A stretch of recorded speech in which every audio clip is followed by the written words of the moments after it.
Welcome everyone. This is going to be holistic and herbal care for men. I call it rooted in strength. That's where we should be as men, whether you're gay, you're straight, or somewhere in between. Masculinity and even femininity with men is a strength-based type of thing. And strength doesn't necessarily mean toxic. Strength means strength. So my name is Kenneth Wright. I am an herbalist. If you don't know me before, you do now. I hold a Master's of Science, and I'm also a Master Herbalist. I have about 20 years of practice and experience in herbalism, and we're going to be going through some items about men's health. We're going to talk a little bit about heart health. We're going to talk a little bit about prostate health. We're going to talk about mental health, muscles and joints, some holistic principles, and herbal support. And so more information is available in both of my herbal books. One is Everyday Herbal. That's the most recent one that came out last year. And then Holistic and Herbal Care for Men, which came out pre-pandemic. So the world blew up after that. So there is a great amount of information in here. But obviously some of the stats and things like that have changed given what we have experienced and what we will continue to experience over the next 10 years or longer. So those are available for you. If you care to purchase them after the class or before the class or before this particular session and weekend. So, men are great. I love them. So many people do. And I am one, so I love me. But one of the things that I find very frustrating about men, and we're still clawing through the reasons why that is we tend to avoid preventative care in favor of interventional care. We seek out medical advice and we seek out medical attention when we have symptoms or a problem. So something happens and we have a heart attack, or we are having pains, or whatever condition has changed our world, then we seek some sort of intervention.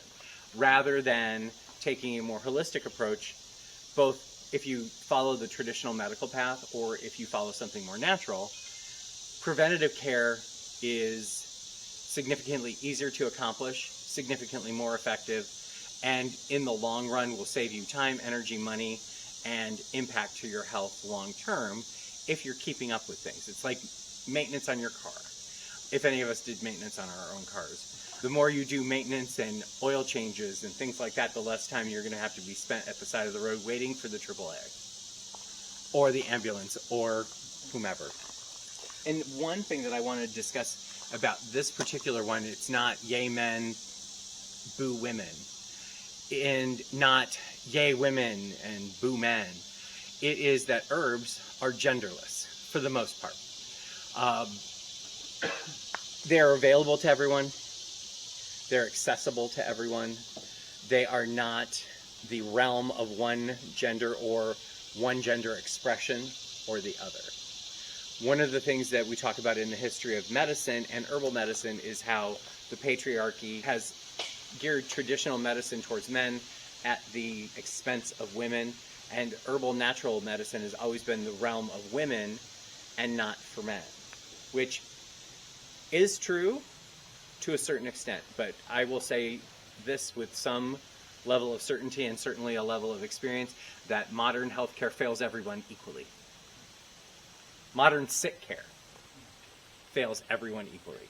While studies have been done on men historically for generations, they're not good. And most of them are not, they're designed for massive surgical, heavy-handed intervention or pharmaceutical development. That's what those studies are. And because men present within the bell curve more often than women do when it comes to health issues. So if you think about a bell curve, somewhere in that range of average, most men's concerns present themselves with symptoms that fall within the bell curve. Most women's do not. They tend to experience things like coronary artery disease, congestive heart failure, heart attacks, cancer, any number of medical issues, they experience them in different, more referred areas of the body rather than directly like men do. So men are simple creatures. We're not. But we do tend to fall within the bell curve, so that makes it easier for traditional medicine to gear treatments and gear interventions and gear studies towards us, because they'll get results, they'll be able to synthesize something and be able to administer it in a quicker fashion. Women are more nuanced in that respect. But again, failed miserably, because obviously there is equal number of men, if not more, in the hospital and any given day than there are women. And again, particularly in a cardiac unit, guaranteed. More women or more men in beds on a cardiac unit than women. So, and herbs represent a methodology to the world that I want to be in, which is that interventionalist, minimal prevention, more. Herbs give us methods and tools for strength, and they give us stamina, and they give us clarity and long-term wellness, which is what we need as men, yes as women, but yes as men, to carry on in our society. We will talk a smidge about toxic masculinity and that type of thing, but to be honest, this is the world we live in. So you have to exist in this world, so you better be strong, you better have energy, and you better have stamina to be able to withstand it. So the next thing is precautionary statement. We talked about this yesterday, but this one's much, much shorter. This session is for educational purposes only. Please consult a qualified healthcare professional before beginning any herbal treatment. Now, what I didn't say yesterday and what I meant to say yesterday is what constitutes a qualified medical or healthcare professional. It doesn't necessarily mean an MD. It could be a DO, doctor of osteopathic medicine. It could be a nurse practitioner. It could be a naturopath. It could be a trusted herbalist who is licensed in some capacity, not necessarily in the United States. I am licensed in 16 plus countries around the world, but not the United States, as an herbalist, because the AMA and the United States of America do not recognize herbalism as a medical field. They don't. And that doesn't seem like it's going to change anytime soon, so that's fine. We will carry on forward. So I would say the person that you trust is the person, and the person, if they're qualified, is the person that you should consult before you begin any of these regimens. On that note, men, women, I really push this on women, but men too, because I have noticed that when a man becomes ill or has some sort of medical issue, the strength, assertiveness, the qualities of those go away really quickly. And what is replaced is perceived weakness, because it is weak because you've been strong for so long, and you present as a man, you do this, and suddenly you're weak, so you feel very, very vulnerable. So vulnerability equates weakness, and weakness is expressed as anger. And so as a being in practice and all of that, what I experience when a man is ill a lot of times is anger at the fact that they are ill, and that anger is taken out on you, because even though you're there to help them and help fix it, you're the cause of the problem. So I kind of want to help shift that paradigm, and we want to be empowered to take care of our own health. If you're empowered to take care of your own health, you're going to do things that prevent illness. If you prevent illness, you'll have stamina, strength, and all of the things to perform your role as a man in this society, again, gay, straight, or every other color of that rainbow, better than you can when you're ill. So the biggest thing that we're going to talk about today is we're going to kind of go down in levels of importance. The first one is cardiovascular health. This is where men and women diverge greatly. While women experience cardiovascular disease and congestive heart failure and heart attacks in different ways, men do it more often. It is at least 25 to, I think I said 35% higher instances of heart attack and congestive heart failure in men than women, statistically and historically. I think probably part of the reason is because our diets are terrible and We have different kinds of stress and sometimes more stress. And so we don't really take care of our heart. Even if the people who work out and are dude bros in the gym every day, just because you can lift, what is it not kilograms, it's in regular weights like pounds. You can lift 300 pounds doesn't mean you're healthy. It means you have big muscles. It's not cardiovascular health, it's not true strength.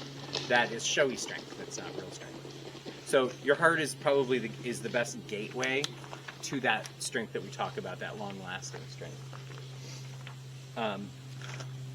Heart disease is the leading cause of death in men and women and people of most racial and ethnic groups. So heart disease runs the gamut. So you could be black, white, polka dotted, purple, chartreuse, whatever it is. You could be a man, a woman, you could be transgendered, you're biological. It affects everybody. And one person every 33 seconds dies in this country of cardiovascular disease. That's a lot. That is bigger than drug use. People are like the opioid crisis, this, that, this, that. That is dwarfed by heart disease. Now, some of that heart disease could be contributed, drug use, certain things can be a contributing factor, but overarchingly, heart disease is the #1 killer in the United States. And again, 35-ish% higher in men than it is in women. In the United States, this is a couple of years ago because these are the most recent stats that you can get, and they'll probably be the last good ones for a while. 702,880 people died from heart disease. And every 5 deaths that happen is from heart disease. If you don't think about it in the terms of health, but you think about it in terms of financials, from an insurance perspective, from a public health perspective, from your budget, heart disease costs about $252 billion between 2019 and 2020. So in that year, $252 billion. Now think about what our budgets are, our budget deficits. Yes, they're in the trillions, but just below that are billions. And that's what it's costing us in terms of financial for heart issues in this country. And keeping your heart healthy is significantly cheaper. It is. Getting some hawthorn berries and some yoga or some cardiovascular exercise is a whole lot cheaper than all of the heart disease medications that you can take and the blood pressure medications and the statins and all of the things that are prescribed to you by your doctors with good intent. But not all cholesterol and lipids are bad. In fact, they're quite good. Not all blood pressure situations are bad. Some of them are not great, but they're not all horrible. Some people do run higher, some people do run lower. It's a natural thing. What they're looking for you in the medical field is an average. They want you to fit within the bell curve of what they feel is normal, but you may not be. So anyway, the cost I say that in terms of financials because it's not just what it costs you in insurance and costs to the national debt and Medicare and Medicaid, but it's also loss in productivity. So when you're not well, you don't work. Now, one should say prioritizing rest, but you still have to eat, you still have to pay your bills, you still have to do all those things. You can't do that when you're not well. So it costs you that productivity as well. So why does this matter to men? From a cardiovascular perspective, men experience cardiovascular events and the advent or the onset of cardiovascular disease earlier than women, usually about a decade before women will start experiencing problems with it. Men will already have it. So as a 55-year-old man, I am now at the same risk, or I should be, or on average I would start experiencing things now that a woman wouldn't experience until she was 65 or older. So men experience them sooner. It is 2 to 3 times likely that a man will have a heart attack than a woman before the age of 60. That's pretty grim. And one of the things that we talk about, hardening of the arteries, is my grandmother used to call it. It's called calcification of your arterial walls. higher levels of that are in men versus women at the same age. So arteriosclerosis appears earlier in men and accelerates faster. And sudden cardiac death, which are the widowmakers, the heart diseases, the heart attacks that kill you, it's twice as often in men than women under the age of 75. So sudden cardiac death is easily double in men than it is in women before the age of 75. And then hypertensive, meaning high blood pressure, heart-related diseases, men under 65 are more likely to experience that than compared to women. Now, women will disagree with that because they have to deal with men. So, Other way around. women have to deal with men, so their blood pressure is higher because they have to deal with us. Or our partners have to deal with us. Yeah, women are saints. Don't forget it. And if we get into things like cholesterol, we get into obstructive coronary artery disease. Those are both significantly higher in men as well. And heart failure post-heart attack is double in men than women. And men are more likely to die. Now, what that is likely attributed to is the superhero syndrome. That I had a heart attack and I got out of the hospital and I feel fine, so I'm going to continue to eat like a pig. I'm going to continue to smoke. I'm not going to do the interventions or the rehab or anything else like that that is required of me to restore my heart function. And so death post heart attack double in men than women. And the risk factors for heart disease, like smoking, alcohol consumption, and those types of things tend to be more prevalent in men. So that's where that contributes. So, like we talked about yesterday, I'm not going to dive straight into what herbs are good for your heart, because you can look that up on the internet. We take a holistic approach in that there are holistic preventions that you can do before you start reaching for anything interventionally. I'm always about, you'll learn about it, you'll learn what you can do to prevent it. If you do want to take something, let's do some holistic things first. So the biggest things are diet, hydration, and exercise. Diet, hydration, exercise. And I'm not talking hitting the gym. I'm not talking, I have the Big Dumb Cup. You guys know what Big Dumb Cup means? There's a Saturday Night Live sketch about a big dumb hat and a big dumb cup. I have the Big Dumb Cup. I'm not saying that you're going to walk around with this guzzling it all day long, but you need to understand what is your hydration point. They're huge. I love it. Yeah, it is great. So easy. Again, don't run off and do the new year, new me thing and go press weights at the gym. You'll probably hurt yourself and you might give yourself a heart attack. How about you walk 30 minutes a day? And that is 10 minutes a session. So if you walk after every single meal for 10 minutes, you got it. Done. Easy. That's not hard. That is an easy thing to do. Or biking. Simple body weight exercises like what they used to teach you in elementary school, your calisthenics, for 10 minutes, a couple times a day, great. If you only can do it once a day, great. If you only do it 3 times a week, great. Just do it. Stop worrying about the goal of getting there. Just start doing the thing. And it all can be done free, without a gym membership, without having to buy a bunch of fancy equipment. We talked about the Total Gym yesterday. Chuck Norris and his Total Gym. I don't even think he's doing it anymore. Christy Brinkley was they brought her on when they needed somebody younger. She's been touched by an angel. She has. She still looks great, but she has definitely been freshened up a smidge. And then in the diet realm, it doesn't require you to become vegan. It doesn't require you to make drastic changes in your diet. And most men, if they do make drastic changes in their diet, are going to do that in a very short term. You're going to do that for the month of January, and then you're like, yes, I'm going to move on and go back to it. But simple swaps. Olive oil. Easy. Olive oil, if you switched out everything that you have as far as cooking is concerned to a good organic, rich olive oil, so get rid of like vegetable oil, get rid of the Wessonality. Sorry, Florence Henderson. You're too young to remember that. She went from being Mrs. Brady to shilling for Wesson oil.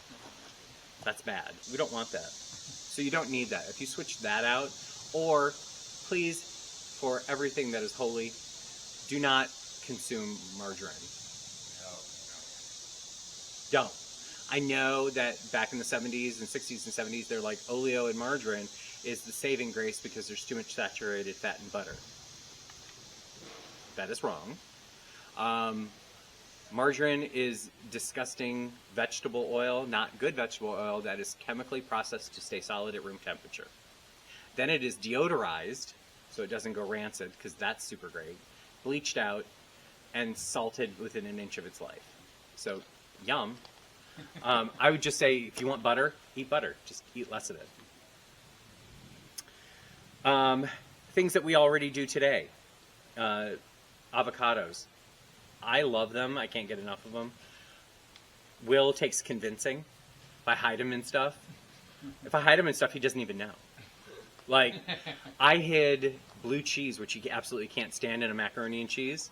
And he was like, this is delicious macaroni and cheese. He's like, what's that salty, cool, creamy flavor? I'm like, yeah, blue cheese. Avocado is the same way. I can incorporate it in foods that if he doesn't know while I'm cooking, I don't tell him. And then he eats it. Then later I can be like, you had avocado. So there's ways to trick yourself. And then omega-3 rich fish. So this is where I think I lose a lot of guys. Omega-3 rich fish isn't cod. It's not compressed square fish from the McDonald's or Burger Guy or whatever. It's not going to be compressed and deep fried and cost 89 cents. That's not it. White fish is that way, and it's because it's palatable. It's easy. It's not something that tastes too much like fish. But things like tuna, which you should eat in moderation because of mercury. Salmon, one of the oiliest fish out there. Great for you. Even if you poach it, if you poach salmon versus like fry it or cook it or anything like that, if you make like a little court bouillon or a vegetable broth and you just poach the fillet of salmon in it, for a couple of minutes. It takes that musky taste out of the salmon, but retains its omega-3 fatty acids and its oils. Easy peasy. These are easy swaps to do on a periodic basis. And again, I don't want to follow a really strict diet because it takes all the joy out of my life. But I want to make better choices when I have the opportunity. And when I have the opportunity, I do, and I'm healthier for it. More holistic measures, and these are the things to add, these are the things to take away. So this is a scheduled stress reset. I do not call this mindfulness, it's a stress reset. 10 to 15 minutes per day. You don't have to sit and meditate on the meaning of life like a guru or a Buddha every single day for hours on end to reach enlightenment. To de-stress yourself. You need 10 to 15 minutes. Chill out. It doesn't even have to be mindfulness. It doesn't have to be sitting in lotus. It could be making a fly for fishing. It could be doing a woodcraft. It could be reading a book or reading Popular Mechanics or whatever it is, whatever makes you happy for 10 minutes, takes you out of the world for 10 minutes, takes that stress level and that cortisol level down significantly. Cortisol, because of stress, because of diet, and things like that, are the reason we end up with these delightful midsections that are puffy sometimes. It's the cortisol stress response. Even if you're taking better care of yourself and you're exercising and doing that type of thing, the belly fat issue, which can be indicative of some cardiovascular and other diseases, is an inflammation response. Taking that stress level down for a few minutes a day significantly reduces that. And then, of course, don't smoke. Please stop smoking. If you do, I'm not going to judge you. It's a thing. It's what people do. I just really wish people wouldn't. If I believe very much it is like pregnancy in women, and it's smoking in men. So this is going to be a stretch, but be with me for a minute. Everybody talks about childbirth in women, and it's the pain you forget. Every last one of us has seen somebody in our lives, parent, grandparents, aunt, whatever, die from heart disease due to smoking, or die from cancer due to smoking. And every last person who continues to smoke after that has witnessed it and has somehow blocked it out of their mind. They're like, it will never happen to me. And it will happen to you. It is guaranteed. It's going to happen to you. 99.9% true. It's going to happen to you. So it's the pain we forget. It's the visuals we forget. So smoking is just the antithesis of health. We all know it. We choose to selectively forget it. And excess alcohol consumption. I am not a drinker, but people are. Like, my husband brought wine. He's not really a drinker, but he wants to enjoy a couple of things of wine this weekend while he's here. And I'm like, all right. He's like, well, are you going to be okay because you don't drink? I'm like, I'm not the one drinking it. You enjoy it. Have at it. But you can, and wine is not a terrible thing, but alcohol itself is a dehydrator. Doesn't matter if it's wine or liquor or anything like that. It is a dehydrator, and dehydration is the enemy of good cardiovascular health. Said that again for the cheap seats in the back. Because your blood is your water. It flows through the rivers of your veins. If you are drinking alcohol, you're drying those rivers up. And then when your rivers dry up, your arterial and your veins, your visceral system contracts. It's not plump, it's not juicy, it's not hydrated. It's dry. And so alcohol, and particularly alcohol in excess, is a constant dehydrator of you. So it doesn't matter if you're really, really heavy drinking, it doesn't matter how much water you're drinking, you're not putting back enough to compensate for what you're taking away when you're drinking alcohol. And nothing I've said is groundbreaking. These are the holistic things. And if you just do that, these other interventions that we're going to talk about are almost unnecessary. But if you have some genetic predisposition to things, like my whole family is heart disease or diabetes, God bless them all. And so I take some interventions because I know that family history and that genetic code has been passed down to me. I have predisposition for those, so I'm going to seek some natural interventions and prevention strategies. So the holistics are there. But now we're going to talk about some of the herbs and spices that go along for cardiovascular health. Hawthorn. American hawthorn. Prevalent, easily available, more than likely local in your area. It grows deliciously in Zone 6, which is where we are. Ripens at the late part of summer, early autumn, turns red berries. There's a lovely grove. You guys are from Columbus. There's a lovely grove of hawthorn at the Columbus Park of Roses. I'm going to be going there in 2 weeks to film it, to get the berries, because I'm waiting. I've been stopping by every couple of days, just to stop and be like, are they yet? Are they ripe yet? So that I can get in and get a good filming, because we're going to be talking about heart disease and stuff this winter on the YouTube channel. And I want to get some filming of the hawthorn within my area. So you can, find them naturally in the wild. You can find a place that is growing them that you can then ask to pick them. You can also order them from an organic source on the interweb. So there's easy ways to get a hold of this particular botanical.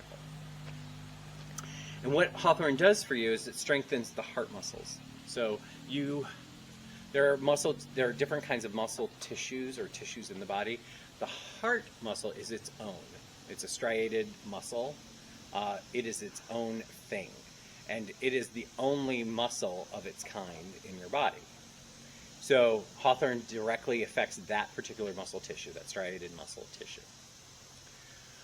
It also improves blood flow. So it thins the blood slightly, so it flows through. Even if you do have some level of calcification and or cholesterol blockage, hawthorn helps that blood flow through more readily. I have a cardiac tincture that I make and take, and I gave it to my husband when he was recovering from chemotherapy. He had colon cancer, and the chemotherapy is platinum-based, which absolutely wrecked his circulatory system to a point where he couldn't even have blood draws. Just it dehydrated him so much, and it turned his blood into like a Buffy the Vampire, a vampire on Buffy the Vampire Slayer after they've been staked, where they just turned to dust. Like his blood was dusty. And so there's other things in it too, but that hawthorn really helped to moisten and kind of reconstitute his blood, helped restore his veins, that type of thing, to where he could go and get his blood draws, have his port for his chemo, function properly. So that's part and parcel of that. Garlic, it lowers your blood pressure. If you don't like garlic, I'm very sad for you. I'm very sad for you. First of all, it's delicious. I can't eat enough of it. Can't get enough in it. I give it to my chickens every day because it's good for their immune system and cardiac health and respiratory health. So my chickens get garlic every day, and they get oregano too. So they're like little pizza chickens. How they taste. I never eat them, and it doesn't translate to their eggs. Their eggs are rich, but it's not like you open it up and be like, "Ooh, garlic." No, that would be weird. That would be super weird. I'd be like, "Oh, I'm not giving them that much anymore." And turmeric. Turmeric is the anti-inflammatory wonder drug, and so it reduces inflammation, and it also improves blood vessel health through that level of anti-inflammatory. Because if your vessels, your capillaries and your veins and your arteries are inflamed, they have inflammation, they're swollen, they're not conducting blood properly. And you're also, when we talk about blood flow, but what does blood deliver? If your blood vessels, your capillaries, and those types of things are not functioning in a proper way, every amount of nutrition that you're taking in, every amount of oxygen that you're respirating and putting and exchanging through the respiratory process into your blood is not getting to the places where it should. And it's not getting there effectively. And then the exchange of gases for waste through that process is not functioning properly. So turmeric helps with that. There's a recipe, so if you did not, we're going to do a little travel up to my tent. If you want this presentation in a full size, I will send it to you. There is a garlic and turmeric heart tonic recipe that is available to you. Okay. Is the hawthorn, do you use that as a tea? You can use it as a tea, a tincture, or whatever, but with the hawthorn berries, if you're going to use it as a tea, I wouldn't. I would use it as a decoction versus a tea. So, do you know the difference? No. Okay, so a tea is when you're going to use soft tissued botanicals, leaves, flowers, Right. and you're going to infuse them with hot water that you're going to pour over them. A decoction is roots, berries, and anything that's twiggy, stemmy, or whatever. You're going to put it in cold water and bring that to temp through boiling and let it cook. Oh, okay. So if you were going to make it as a drink thing, I would crack them like a peppercorn and then put them in a pot, boil it, strain it off, and use it as a tonic like that versus a tea. Thank you. You're welcome. Mental health is the next topic. Any questions on that before we move forward?